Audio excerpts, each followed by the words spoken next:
Adventure in Pipeman on W4CY Radio.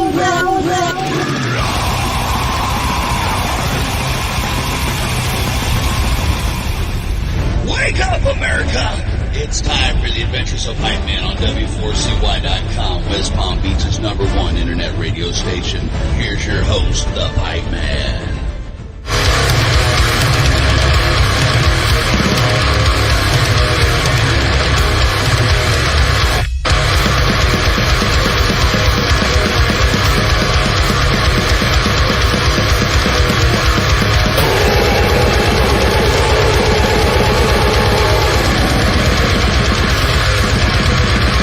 This is the Pipeman here on the Adventures of Pipeman W4CY Radio, and I'm very excited about our next guest.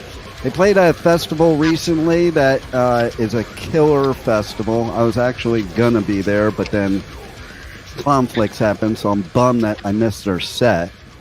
So let's welcome to the show Ancient Entities.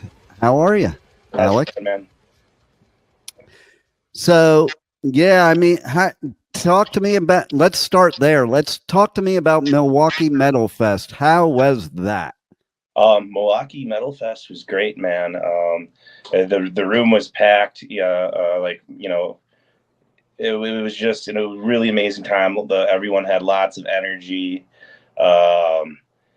Hospitality was good. They treated all the artists really well, man. Like, I have nothing but good things to say about that festival. I love hearing stuff like that because it's not always the case in a festival. So that's very for sure. I know the person that does the PR, runs the media for it. She's like one of my favorite people. So it must have ran well. Yeah, absolutely. I don't think anyone really had any complaints the whole time. I love that. And that venue is like an iconic venue. So that's pretty cool. And you're local to there, right? Yeah. I'm from Milwaukee. Our other band members are from all over. We got guys in Chicago, a guy in Madison, and then our bass player, Luke, he kind of lives in between us in Racine. So there's a little rivalry there then I would assume, because I know my experience, well, none of them you said were in Minnesota, and I know that's the big rivalry. Yeah. No rivalries here. I did a festival there. You probably know it, called Northern Invasion. Oh, yeah, that sounds familiar. Yeah, and that was the first time in my life, actually, I was to Milwaukee or to Wisconsin in general. Like, I'm originally from Jersey. Yeah, okay. And I remember going there, I'm like, man, what am I going to Wisconsin for? Because, like, outside of Wisconsin, everybody just thinks all there is cheese. Yeah. But then I went there, I just have to say, is because I love your state. I love your the town, that whole area, the people. But what it was pretty funny because I was camping there and I met some really cool people that are now my lifelong friends that are from there. And they were talking all night about the whole, difference between Minnesota people and Wisconsin people. So, but what a cool place, and what a cool place to play a festival or any show for that matter. So, and then you have your new album dropping here in June, and you just released the single from it, Pierced by Obsidian. Yep. Tell us about that song. It is a pretty badass song. Pierced by Obsidian, I believe this one is our vocalist does like all the major storytelling here, but I think that was about some form of like obsidian tipped arrow that I can't remember what race or culture exactly, but I think it was Mayan. But they like shot the arrows and had like a target or whatever, and it's pretty much what the song's about. So it's like, brutal song, and obviously about history, because that's pretty much what all of our songs are about, or mythology or something in between that. I love hearing that too, because for people outside the metal world, they don't realize that a lot of metal, you know, they think it's about certain things, but it's really about history and factual stuff and telling stories about things that actually happened. Yeah, even philosophies and stuff like that. I mean, look at most of Death, like that. A lot of that is just, you know, philosophical stuff. You know, Chuck is asking, and it's pretty cool. Yeah, definitely. And you know, I just realized I screwed up because I have a necklace I just bought in Costa Rica that is made of like an obsidian, like looks almost like an arrowhead the way it is. Yeah. So I mean, I should have worn that for the interview just to.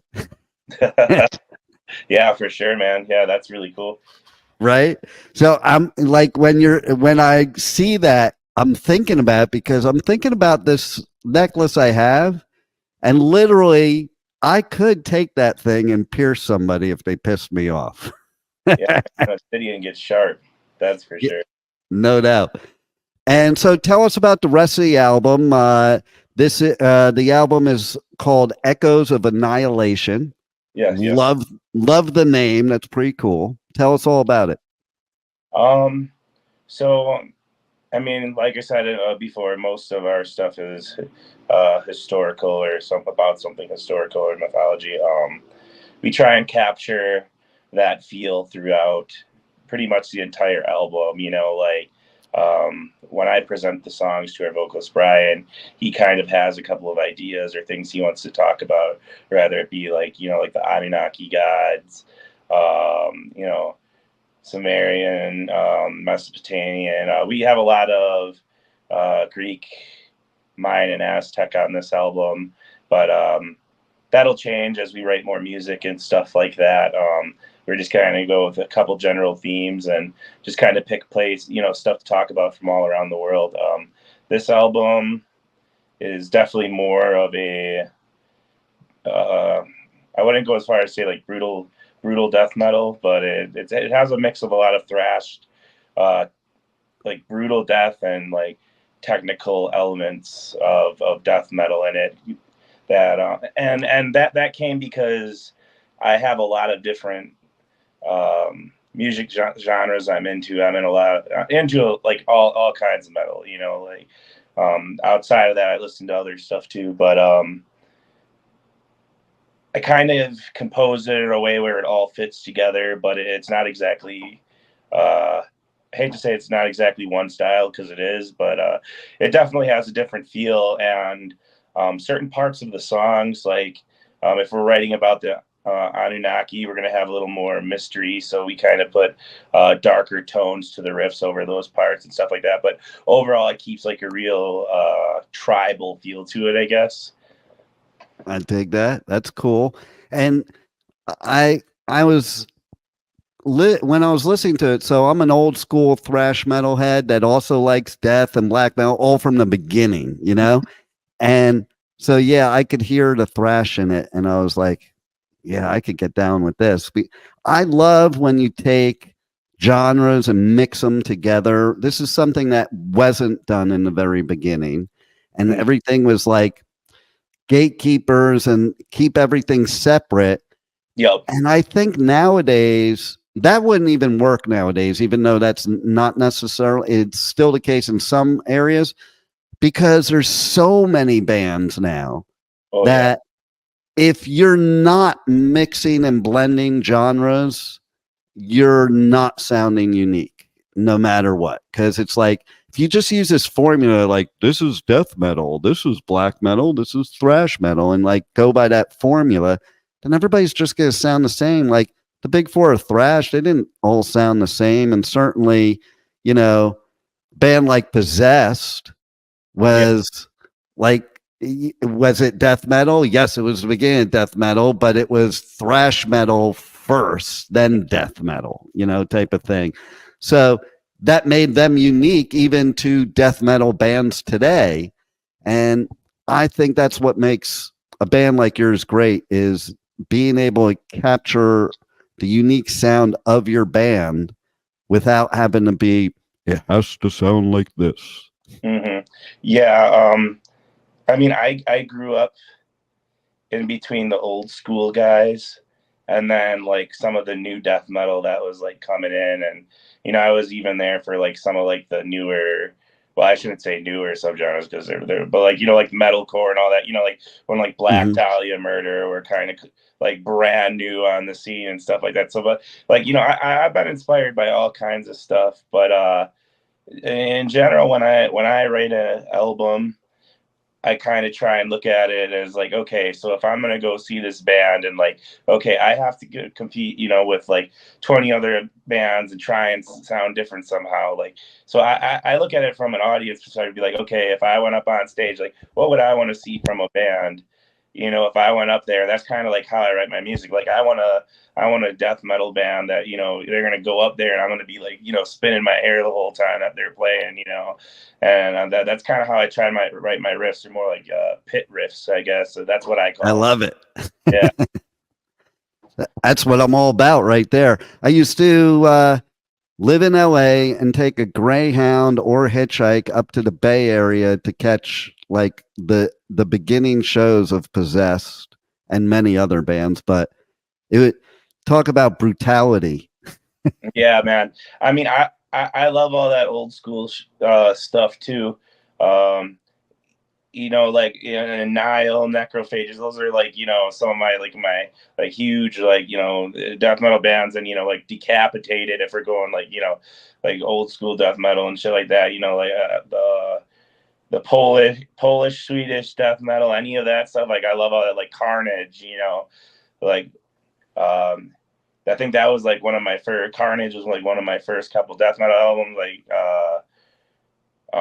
Jungle Rot, stuff like that, Nice. I love all the old school shit too. So what was that moment in life, if there was one, that you just knew music was just in you and this was what you were going to do?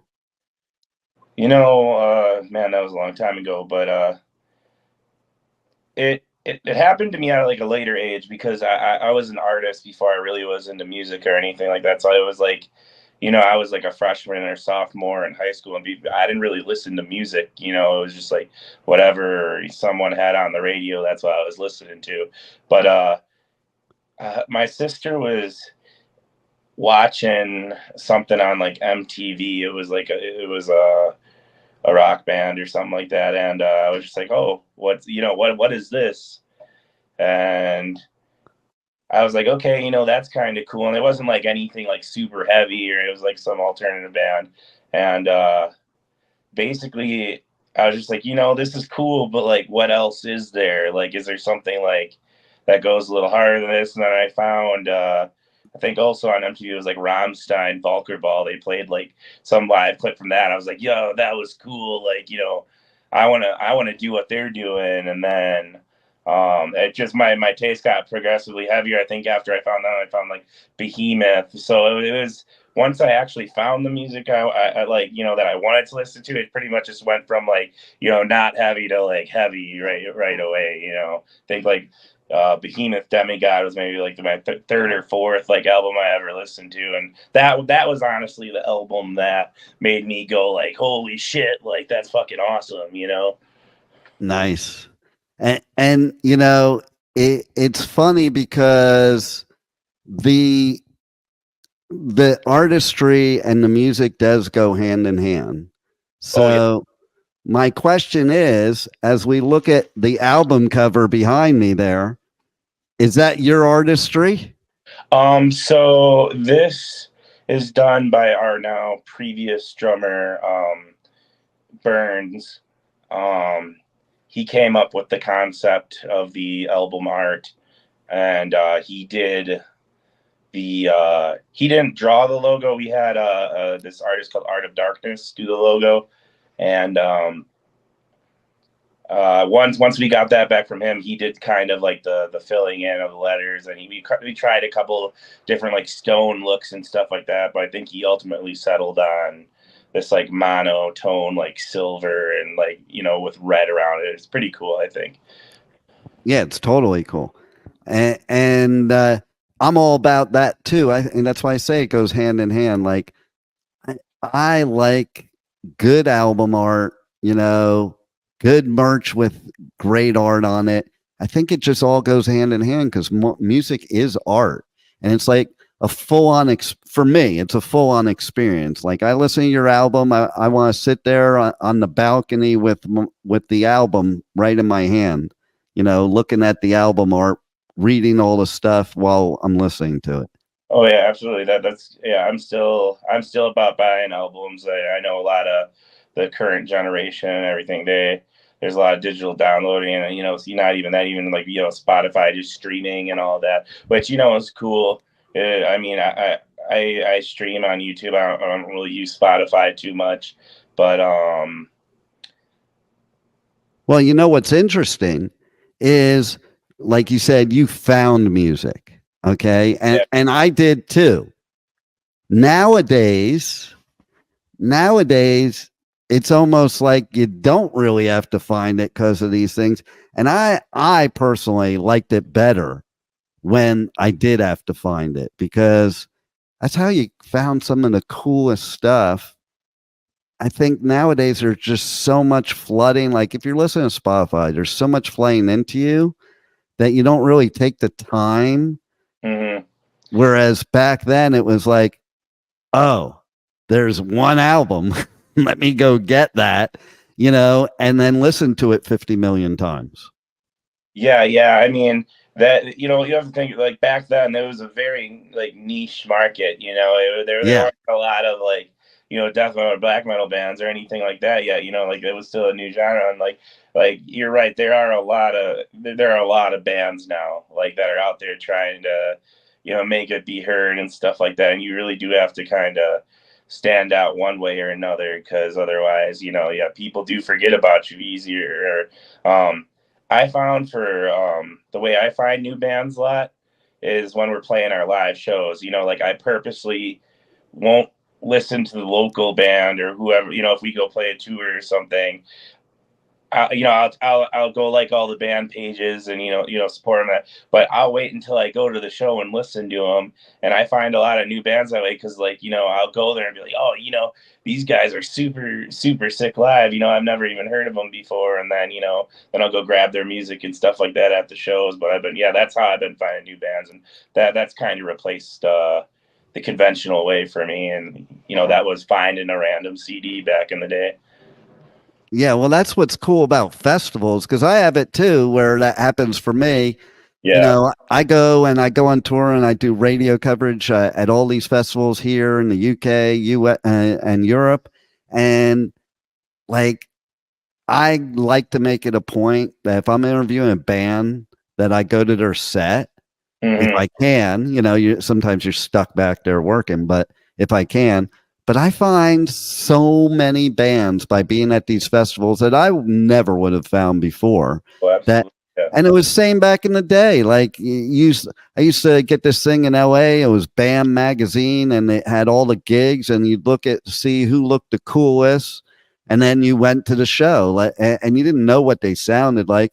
I mean, like Merciful Fate, perfect example. They looked King Diamond looked cool as shit. So I'm like, I want to go to that show. And then, I'll tell you a funny story too. I was at a show and Venom, Slayer, and Exodus played, and Kronos and Tom got into a fist fight backstage. Oh, that's wild. Are you ready for this? Why?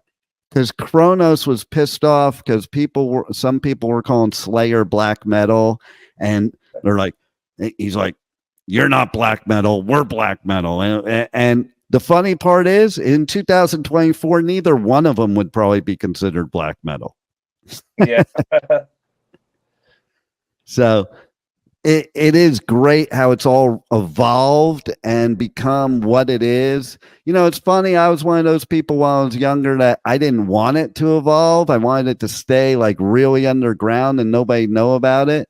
Yeah. But now that I go to a festival like a Milwaukee Metalfest or any other festival and see how many metalheads there are and how many great metal musicians there are, I'm happy us gatekeepers didn't keep it gated.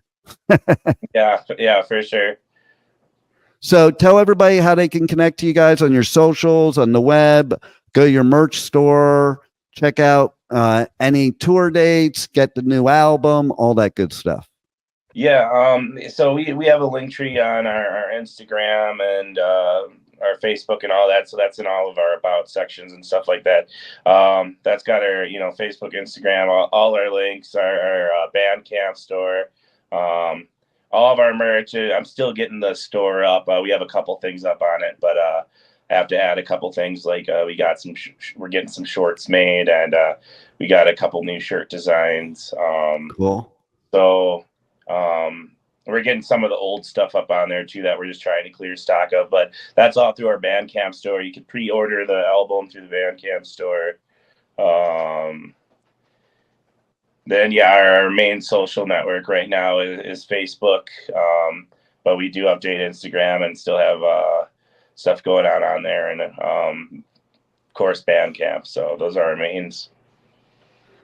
Very cool. Is there anything else that we haven't covered that you'd like the listeners to know about? No, just thank you for all who are tuning in and listening, and it was definitely awesome to get an interview from you. So thank you very much, and I appreciate it very much. And I appreciate you giving us great music, and I hope to see you live, because I'm with you, man. Live is where it's at. And thanks a lot for being on the Adventures of Pipeman. Absolutely, man. Thank you for having me. Thank you for listening to the Adventures of Pipeman on W4CY Radio.